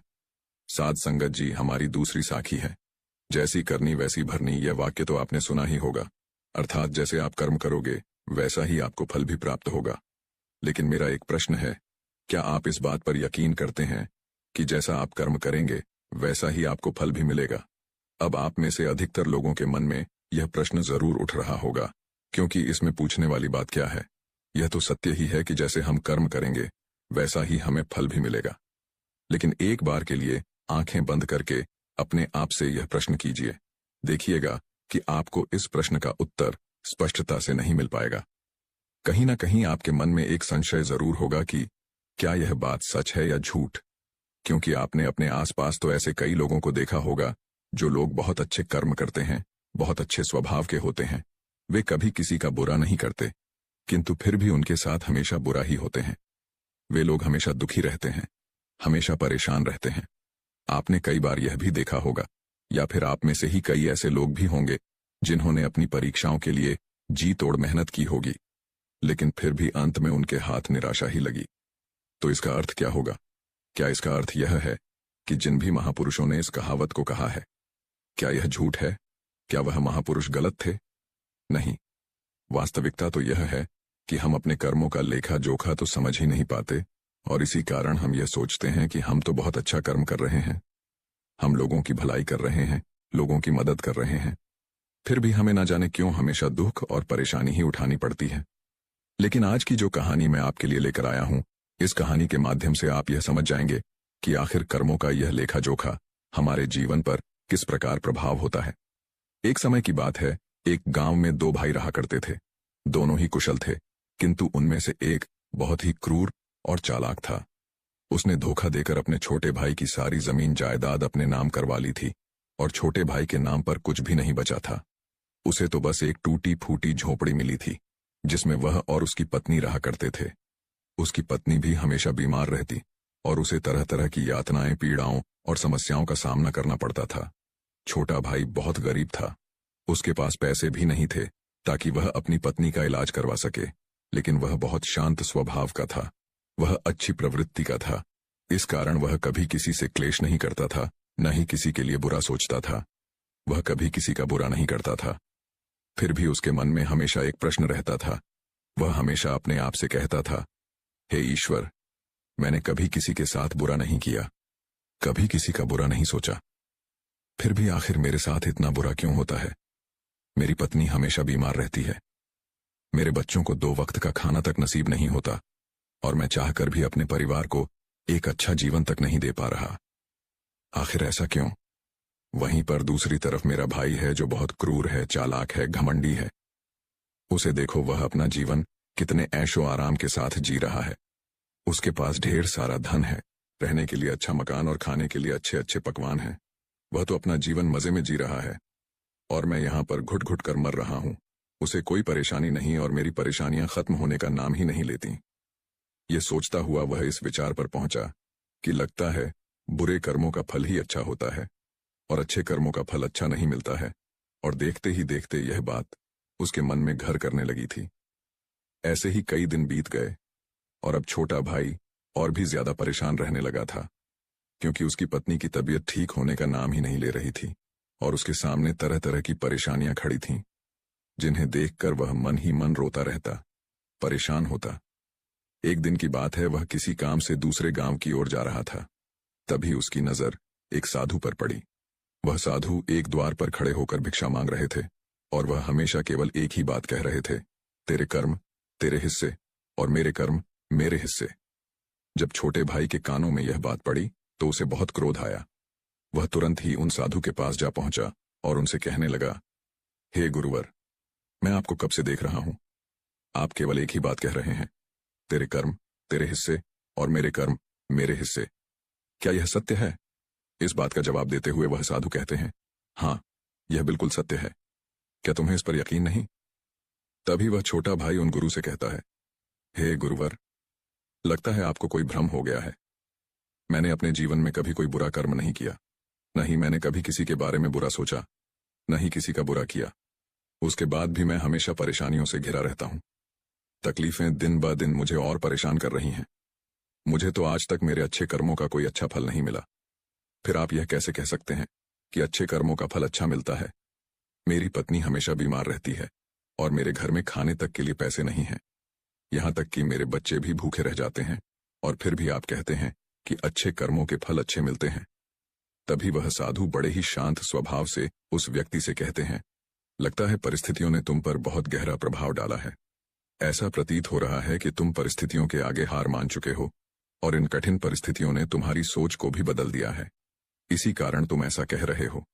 इस पर वह व्यक्ति कहता है, हे गुरुवर, ऐसा लगता है कि खुद परिस्थितियों से हार कर दूसरों के घर भिक्षा मांगकर भोजन ग्रहण कर रहे हो और मुझे कहते हो कि मैंने परिस्थितियों के सामने हार मान ली है। मुझे आपका यह भाषण नहीं सुनना, मैं जा रहा हूं। तभी उसे रोकते हुए वह साधु उस व्यक्ति से कहते हैं, ठीक है, तुम चले जाओ, लेकिन उससे पहले मेरा एक काम कर दो। वह व्यक्ति कहता है, अरे मैं कोई काम नहीं करने वाला, मैं तो जा रहा हूं। तभी वह साधु कहते हैं, बेटा, मैं जानता हूं तुम्हारे मन में क्या प्रश्न है। तुम इस बात से परेशान हो कि तुमने अच्छे कर्म किए और उसके बाद भी तुम्हें अच्छे फल नहीं प्राप्त हो रहे। लेकिन क्या तुम इस प्रश्न का जवाब नहीं जानना चाहते? क्या तुम यह नहीं जानना चाहते कि तुम्हारे साथ ऐसा क्यों हो रहा है? यह सुनकर वह छोटा भाई कुछ देर के लिए चुप हो गया और कुछ देर सोच विचार करने के बाद वह कहता है, अच्छा ठीक है, बताइए मुझे क्या करना होगा। तभी वह साधु उस व्यक्ति से कहते हैं, मेरा बस एक छोटा सा काम कर दो। कल सुबह सुबह तुम मेरे लिए कुछ फल लेकर मेरे आश्रम आ जाना, और जब तुम वहां पर आओगे तो मैं तुम्हें तुम्हारे सभी प्रश्नों का उत्तर तुम्हें दे दूंगा और तुम्हें यह भी समझ में आ जाएगा कि तुम्हारे साथ ही ऐसा क्यों हुआ। इतना कहकर वह साधु अपना भिक्षा पात्र लेकर वहां से अपने आश्रम की ओर चलने लगे। लेकिन वह व्यक्ति कुछ देर के लिए वहीं पर खड़ा रह गया और यह सोचने लगा कि क्या उसे फल लेकर उन गुरु के आश्रम में जाना चाहिए या नहीं। यही सोचता हुआ वह घर लौट आया। रात भर उसके मन में केवल यही प्रश्न था कि मैं उनके पास फल लेकर जाऊं या ना जाऊं। देखते ही देखते सुबह होने लगी और अब उस छोटे भाई ने यह तय कर लिया कि वह फल लेकर उन गुरु के आश्रम जरूर जाएगा। वह घर से निकलता है और कुछ फल खरीदता है, जिसे लेकर वह उन गुरु के आश्रम की ओर चल पड़ता है। उन गुरु का आश्रम थोड़ी दूर पर था और उसका रास्ता पास के ही जंगल से होकर गुजरता था, इसलिए उस रास्ते पर कोई हलचल भी नहीं थी और जगह जगह पर लंगूर और बंदर दिखाई दे रहे थे। जब वह छोटा भाई फल लेकर उन गुरु के आश्रम जा रहा था, तभी उन बंदरों को देखकर उसके मन में यह विचार उठता है कि क्यों न यह फल वह उन बंदरों को खिला दे। लेकिन तभी उसे याद आता है कि उन गुरु ने उसे वह फल आश्रम लाने को कहा है, इसलिए वह जैसे तैसे अपने मन को मना कर उन गुरु के आश्रम की ओर चल पड़ता है और देखते ही देखते कुछ देर में वह उन गुरु के आश्रम पहुंच जाता है। वह उन्हें प्रणाम करके उनसे कहता है, यह देखिए, मैं आ गया और जैसा कि आपने कहा था कुछ फल लाने के लिए, वह भी मैं लेकर आया हूं। अब तो मुझे बता दीजिए कि आखिर मेरे साथ ही ऐसा क्यों होता है। तभी वह साधु मुस्कुराते हुए उस व्यक्ति से कहते हैं, बताता हूं, लेकिन उससे पहले तुम मेरे एक प्रश्न का उत्तर दो। तभी वह व्यक्ति कहता है, यह कौन सा प्रश्न है? तभी वह साधु कहते हैं, जब तुम मेरे आश्रम की ओर आ रहे थे और तुम्हारे मन में जब यह विचार उठा कि तुम यह फल उन बंदरों को खिला दो, तो तुमने ऐसा क्यों नहीं किया? यह सुनकर वह व्यक्ति बड़ा आश्चर्यचकित हुआ। उसे यह समझ ही नहीं आ रहा था कि आखिर जो विचार उसके मन में उठा था वह उन साधु को कैसे पता चला। तभी वह व्यक्ति दोनों हाथ जोड़कर उन साधु से कहता है, हे गुरुदेव, यह बात तो मेरे मन में थी, किंतु आपको कैसे पता चला कि मैं बंदरों को फल खिलाना चाहता था? तभी वह साधु मुस्कुराते हुए उस व्यक्ति से कहते हैं, बेटा, जरूरी यह नहीं कि मुझे यह बात कैसे पता चली। जरूरी तो यह है कि तुमने उन बंदरों को यह फल क्यों नहीं खिलाया। वह व्यक्ति कुछ देर के लिए सोच में पड़ गया और उसने हड़बड़ाते हुए उन साधु को जवाब दिया, क्योंकि आपने मुझे यह फल आपके पास लाने के लिए कहा था।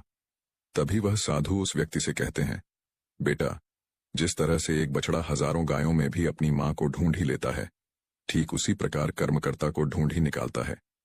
जैसे कि यह कर्म मेरे हाथों से ही लिखा था कि मैं ही इन बंदरों को यह फल खिलाऊंगा, इसलिए तुम यह फल उन बंदरों को ना खिला सके और यह फल तुम मेरे पास लेकर आए। इतना कहकर उन साधु ने वह फल उन बंदरों को खिलाना शुरू कर दिया। लेकिन वह व्यक्ति अब तक उन साधु की बात का मतलब नहीं समझ पाया था। वह उन साधु से कहता है, हे गुरुवर, आप क्या कहना चाहते हैं?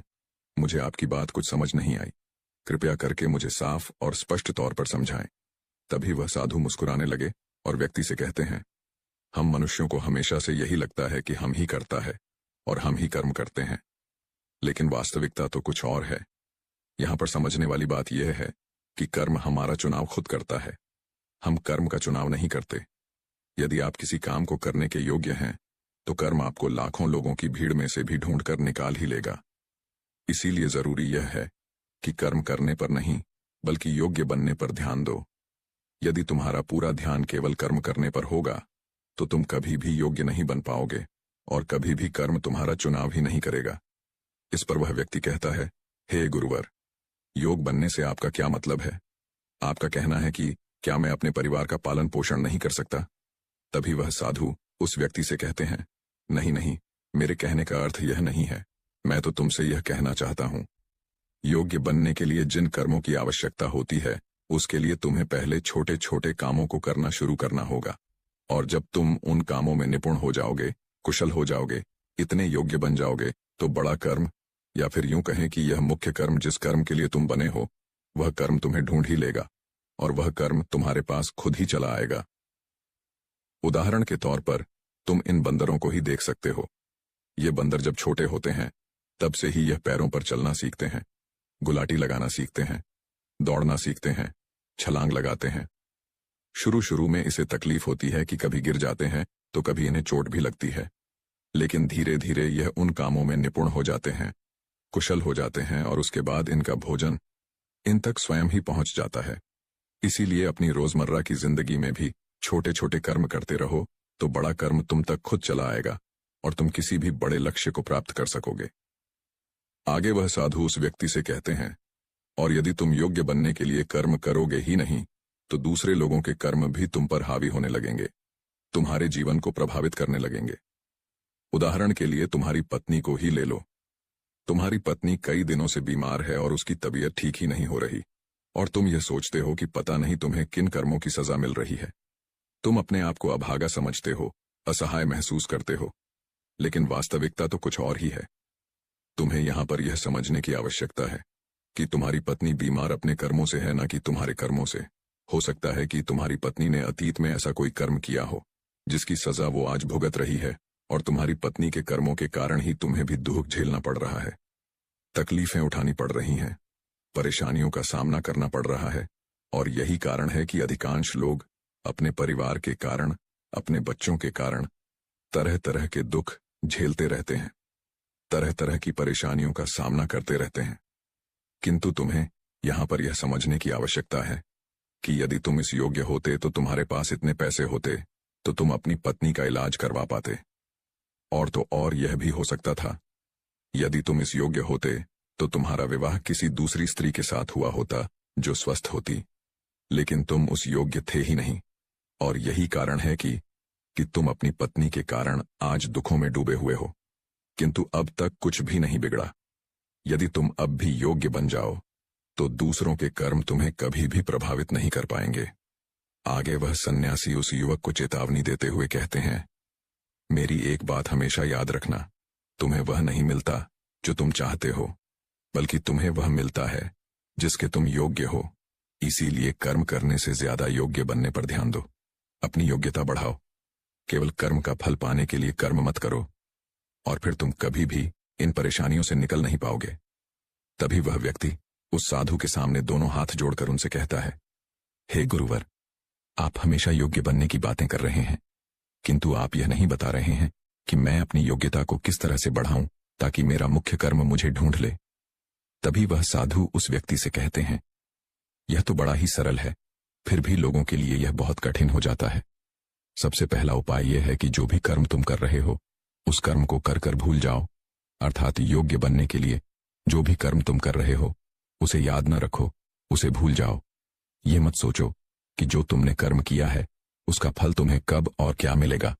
इसीलिए तो कहा जाता है कि कर्म करो, फल की चिंता मत करो। यदि तुम्हारा मन हमेशा फल की चिंता में ही लगा रहेगा, तो इसका अर्थ यह हुआ कि तुमने वास्तविक तौर पर कोई कर्म किया ही नहीं। और हम में से अधिकांश लोग यही गलती करते हैं। उन्हें लगता है कि वह एक अच्छा कर्म कर रहे हैं, जिसका फल भी उन्हें अच्छा ही मिलेगा। उनका सारा ध्यान केवल फल पर होता है, और यही कारण है कि वह अधिकांश समय दुखी होते हैं, क्योंकि जब उन्हें फल नहीं मिल पाता, या फिर यूं कहें कि जब उन्हें अपने मनवांछित फल नहीं मिल पाता, तो उनके मन को ठेस पहुंचती है और वे लोग दुखी रहने लगते हैं, परेशान रहने लगते हैं, और हमेशा यही सोचते हैं कि मैंने तो अच्छे कर्म किए थे, फिर भी मुझे अच्छे फल क्यों नहीं मिल रहे। और उनका यही सोचना उन्हें अपने लक्ष्य से भटका देता है। हाँ, आप यह जरूर कर सकते हैं, अपना कर्म करने के बाद उसका आकलन जरूर करें, लेकिन फल की चिंता न करें। तभी वह व्यक्ति उन साधु से कहता है, हे गुरुवर, आप कह रहे हैं फल की चिंता मत करो, लेकिन जो कर्म किए हैं उसका आकलन जरूर करो। यह कैसे संभव है? तभी वह साधु बड़े ही शांत स्वभाव से उस व्यक्ति से कहते हैं, बनते, जब तुम कोई कर्म करते हो तो तुम्हारे मन में हमेशा फल की चिंता होती है, जबकि तुम्हारे मन में फल की चिंता न होकर यह चिंता होनी चाहिए कि जो भी कर्म मैंने किए हैं, क्या उस कर्म में मैंने अपना 100% दिया है या नहीं। जब मैं वह काम कर रहा था तो मेरा ध्यान पूरी तरह से उस काम पर था या नहीं, कहीं मेरा ध्यान भटक तो नहीं रहा था। यदि तुम इन चीजों पर विचार करोगे या प्रश्न खुद से करोगे, तभी वास्तविक तौर पर तुम खुद का आकलन कर पाओगे, और जब तुम पूरे ध्यान के साथ किसी कर्म को करोगे तो तुम्हारे ध्यान की शक्ति भी बढ़ेगी और तुम्हारे कर्म करने की योग्यता भी बढ़ेगी। किंतु यदि तुम यह सोचते हो कि तुम्हें तो केवल कर्म करना है और केवल यही सोचकर तुम कर्म करते चले जाओगे, तो तुम्हें कर्म का फल कभी प्राप्त नहीं होगा और न ही तुम कभी योग्य बन पाओगे। इसलिए कर्म करने के बाद आकलन जरूर करो। ये देखो कि जब तुम वो काम कर रहे थे तो तुम्हारा ध्यान, तुम्हारा शरीर, तुम्हारा मन पूरी तरह से उस कार्य पर था या नहीं। तभी वह व्यक्ति एक बार फिर उन साधु से प्रश्न करता है और कहता है, हे गुरुवर, आप सही कहते हैं कि जब भी हम कोई कर्म कर रहे हो हमारा पूरा ध्यान उस कर्म पर होना चाहिए, लेकिन मैं जब भी कोई कर्म करता हूं तो मेरे मन में तरह तरह के विचार चल रहे होते हैं। मेरा मन विचारों से ग्रसित होता है और तरह तरह की बातें सोचने लगता है। तो ऐसे में मैं अपने मन को किस तरह से केवल एक ही कर्म पर टिका सकता हूं? क्या इसका कोई उपाय है? तभी वह साधु मुस्कुराते हुए उस व्यक्ति से कहते हैं, बनते, जब तुम कोई कर्म कर रहे हो और उसमें जब तुम अपना पूरा भाव लगा देते हो, अर्थात कर्म करते समय अपना पूरा भाव डाल देते हो, तो तुम्हारा मन, शरीर और तुम्हारे भाव उसी कर्म पर केंद्रित हो जाते हैं और तुम पूरी निष्ठा, प्रेम और सद्भाव के साथ उस कर्म को कर पाते हो, अर्थात अपना 100% दे पाते हो। और वहीं पर जब तुम केवल कर्म करने की सोच से ही कर्म करते हो तो तुम उसमें अपना भाव नहीं लगा पाते और न ही तुम उसमें अपनी पूरी निष्ठा लगा पाते हो। इसी कारण वह कर्म अकर्म नहीं रह जाता और न ही उसका कोई फल तुम्हें प्राप्त होता है। आगे वह साधु उस व्यक्ति से कहते हैं, यदि कोई भी मनुष्य इन बातों को सही तरीके से अपने जीवन में उतारे, इन बातों को ध्यान रखकर कर्म करे, तो वह अपने आप को योग्य बना सकता है। और एक बार जब वह योग्य बन जाता है तो कर्म उसे कहीं से भी खोज कर निकाल लेगा और वह जीवन में किसी भी सफलता को प्राप्त कर पाएगा। इतना कहकर वह साधु मौन हो गए और वह छोटा भाई भी अब यह समझ चुका था कि उसके अच्छे कर्मों का फल उसे अच्छा क्यों नहीं मिल रहा था। उसने उन गुरु को प्रणाम किया और वह वापस घर की ओर लौट गया। साध संगत जी, यह हमारी आज की साखियां। अगर बाबा जी से प्यार करते तो चैनल को सब्सक्राइब जरूर करें जी। राधा स्वामी जी।